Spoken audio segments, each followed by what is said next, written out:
پنجاب میں شدید سردی اور گھنی دھند کے باعث اسکولوں اور کالجوں کی سرمائی تعطیلات میں توسیع پر غور شروع کر دیا گیا ہے۔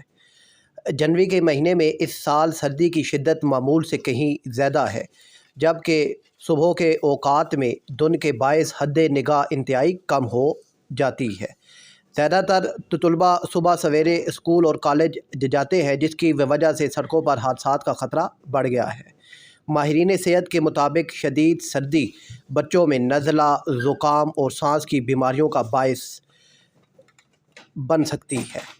ان حالات کو دیکھتے ہوئے پنجاب حکومت اور محکمہ تعلیم موسمی صورتحال پر مسلسل نظر رکھے ہوئے ہے۔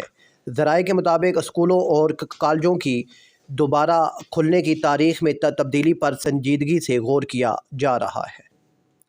پہلے تعلیمی ادارے 12 جنوری کو کھلنے تھے، لیکن اب اطلاعات ہیں کہ 16 جنوری سے تدریسی سرگرمیاں شروع ہو سکتی ہیں۔ تاہم کوئی حتمی نوٹیفیکیشن جاری نہیں کیا گیا۔ والدین اور طلباء کو ہدایت کی جاتی ہے کہ صرف پنجاب اسکول ایجوکیشن ڈپارٹمنٹ اور سرکاری ذرائع سے آنے والی معلومات پر ہی اعتماد کریں۔